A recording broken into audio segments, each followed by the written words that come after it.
आज इस वीडियो में बात करते हैं मॉडर्न एज की। तो अगर इस एज के टाइम की बात करें तो इस एज का टाइम था 1910 से 1945 तक का।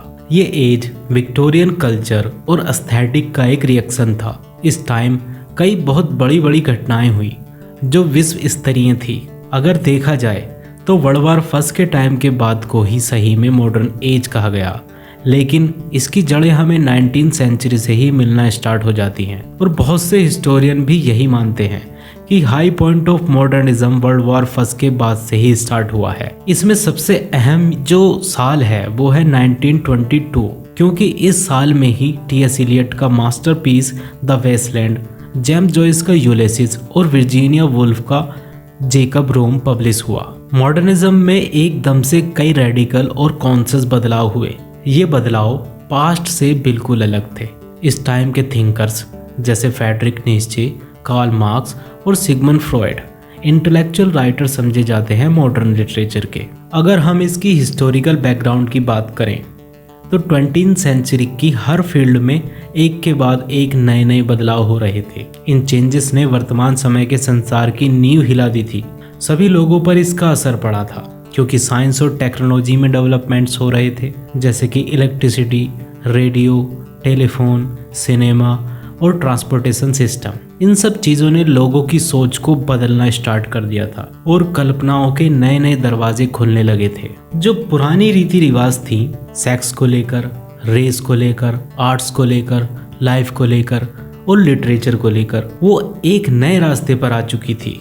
लिबर्टी और सेल्फ रियलाइजेशन को और तवज्जो दी जाने लगी थी। वर्जीनिया वुल्फ ने इसी टाइम के बारे में कहा कि न केवल इंसानी चरित्र में 1910 से बदलाव आए, बल्कि सभी में बदलाव शुरू हो गए थे। ह्यूमन रिलेशंस, जैसे कि मालिक और नौकर के बीच की रिलेशनशिप, हस्बैंड और वाइफ के बीच की रिलेशनशिप, माता पिता और बच्चे के बीच के रिश्ते, सभी में बदलाव शुरू हो गए थे। मीन्स हर तरह की रिलेशनशिप बदलनी शुरू हो गई थी। इसके बाद पूरे संसार की सोच 1914 से लेकर 1918 तक के टाइम पर वर्ल्ड वॉर फर्स्ट का गहरा असर पड़ा था। मानव का मानवता से विश्वास टूट गया था। चारों तरफ दुख, डिस्ट्रक्शन और डेथ ही डेथ थी। मोरालिटी से लोगों का विश्वास टूट रहा था। इस वजह से मॉडर्निस्ट राइटर्स की राइटिंग एकदम से बदल गई थी। उनके पास बहुत सी परेशानियां थी और उलझने थी, लेकिन सल्यूशन बाहरी संसार के पास में कुछ नहीं था। इसलिए राइटर्स सब्जेक्टिव हो गए,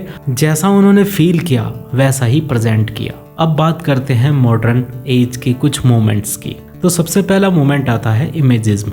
ये 1912 से स्टार्ट हुआ था। ये फ्री वर्ड्स के यूज करने के पक्ष में था, जिसमें एक्सप्रेशन की क्लियरिटी होनी चाहिए। इस मूवमेंट के मेजर राइटर्स थे Ezra Pound, Amy Lowell, Hilda Doolittle, Richard Aldington और विलियम कार्लोस विलियम। इस एज का दूसरा लिटरेरी मूवमेंट था डैडाइज्म। ये 1916 में स्टार्ट हुआ था और 1923 तक चला। ये एक लिटरेरी और आर्टिस्टिक मूवमेंट था। ये वर्ल्ड वॉर फर्स्ट की ब्रुटैलिटी के अगेंस्ट एक रिएक्शन था। इस ग्रुप के मेंबर थे ट्रिस्टन टजारा, मार्शल डचमैप, मैक्स अर्नेस्ट और मैन रॉय। इस मूवमेंट ने आगे आने वाले मूवमेंट जैसे कि सरेलिज्म को इंस्पायर किया था। नेक्स्ट मूवमेंट की बात करते हैं, वो है सरेलिज्म। लिटरेरी मूवमेंट में ये एक लिटरेरी और आर्टिस्टिक मूवमेंट था। इसमें एंटी रेशनल सेंसिबिलिटी का आइडिया था, जो इसको डैडाइज्म से मिला था। ये पेरिस में स्टार्ट हुआ था और एंड्रे ब्रिटन की एक बुक मैनिफेस्टो ऑन सरेलिज्म के पब्लिश होने का रिजल्ट माना जाता है। और अगला लिटरेरी मूवमेंट माना जाता है जॉर्जियन पोएट्री। ये 1912 से 1922 तक चला। इस मूवमेंट का नाम King George Fifth of England के नाम पर रखा गया था। इसके मेजर पोएट्स थे Rupert Brooke, Walter de la Mare, John Drinkwater, G K. Chesterton, W H. Davies, John Masefield, D H. Lawrence और हैरोल्ड मुनरो। अब इस एज के कुछ मेजर पोएट्स की बात करते हैं।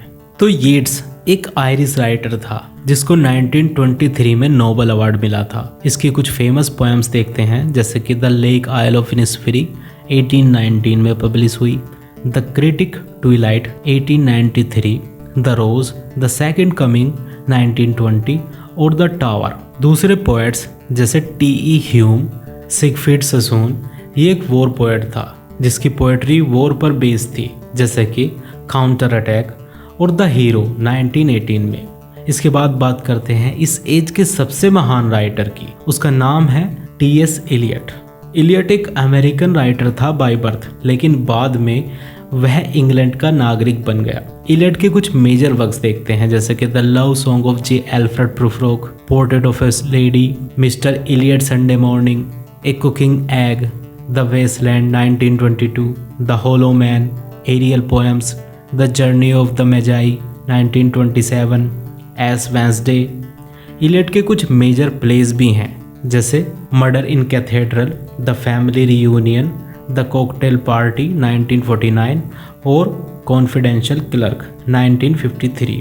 टी.एस. इलियट के बाद नाम आता है दूसरे पोएट्स का, जैसे कि W.H. Auden, Stephen Spender, Cecil Day Lewis, Louis MacNeice, Walter de la Mare, John Masefield, Dylan Thomas.